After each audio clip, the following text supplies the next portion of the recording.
जय श्री कृष्णा।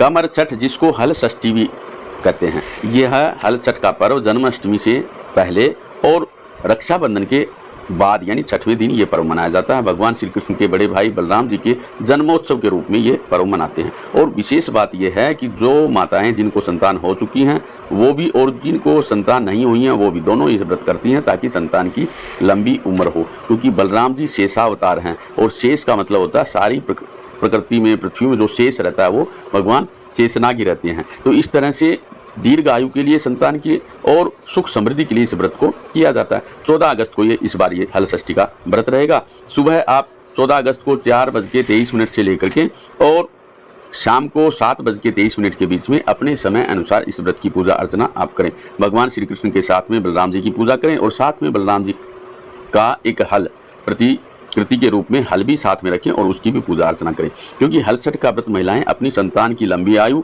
अच्छे स्वास्थ्य, सुखी जीवन, सुख समृद्धि की कामना के लिए रखती हैं। इस व्रत को करने से संतान के जीवन के सारे कष्ट कहते हैं दूर हो जाते हैं। इस व्रत में बलराम जी के साथ साथ में हल की भी पूजा की जाती है।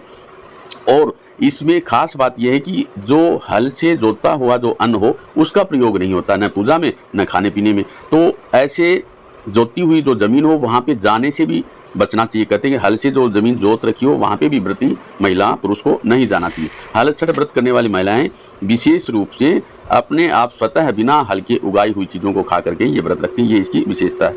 और एक विशेषता और क्या है कि इस दिन भैंस के दूध, दही, घी का ही प्रयोग होता है। गाय के दूध, दही और घी का प्रयोग नहीं होता। इस दिन माताएं अपने पुत्र के हिसाब से मिट्टी के कुल्हड़ों में यानी जितनी संतान होती हैं उतने ही संतान में मेवा आदि भर करके पूजा अर्चना और वंदना करती हैं। यह व्रत करने का खास नियम यही है कि भगवान श्री कृष्ण और बलराम जी यानी कि जिस तरह से भगवान श्री कृष्ण के जन्म के कथा है उसी तरह से ये संतान में की आने वाली जो भी बाधाएं, परेशानी, कष्ट है उनको दूर करने के लिए एक तरह से ये पूजा अर्चना वंदना का विधान है। और इस दिन व्रती को पूरे दिन भगवान श्री बलराम जी के मंत्र का जाप करना चाहिए, जो मंत्र हम आगे आपको बताएंगे।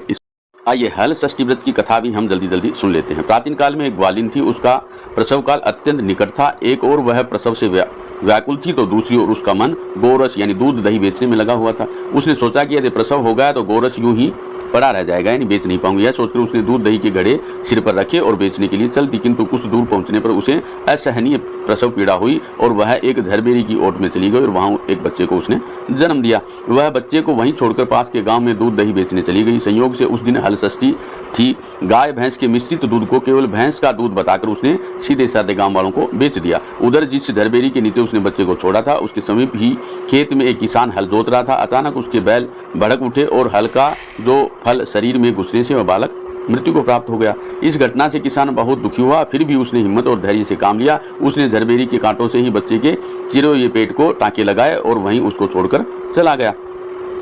कुछ देर बाद जब ग्वालिन दूध बेचकर वहां पहुंची, बच्चे की ऐसी दशा देखकर उसे समझते हुए देखने लगी कि यह सब उसके पाप की सजा है। वह सोचने लगी यदि मैंने झूठ बोलकर गाय का दूध न बेचा होता, गांव की स्त्रियों का धर्मभ्रष्ट न किया होता तो मेरे बच्चे की यह दशा न होती। अतः मुझे लौटकर सब बातें गांव वालों को बताकर प्रायश्चित करना चाहिए। ऐसा निश्चय कर वह उस गाँव में पहुंची जहाँ उसने दूध दही बेचा था। वह गली गली घूमकर अपनी करतूत और उसके फलस्वरूप मिले दंड का बखान करने लगी। तब स्त्रियों ने स्वधर्म रक्षात उस पर रहम खाकर उसे क्षमा कर दिया और आशीर्वाद दिया। बहुत सी स्त्रियों द्वारा आशीर्वाद लेकर वह जब पुनः झरबेरी के नीचे पहुंची तो यह देखकर आश्चर्यचकित रह गई कि वहां उसका पुत्र जीवित अवस्था में है। इस तरह से उसने प्रण लिया कि आज के बाद मैं झूठ, छल, कपट आदि नहीं करूंगी और इस मंत्र का जाप किया। ओम क्लीं हलधर बलभद्राय नमः। ओम क्लीं हलधर बलभद्राय नमः। पुत्र की दीर्घायु के लिए, संतान के कष्ट निवारण के लिए इस मंत्र का जाप जरूर करना चाहिए। और इस दिन खास बात यही है कि हल से जुता हुआ अन्न का प्रयोग न करें।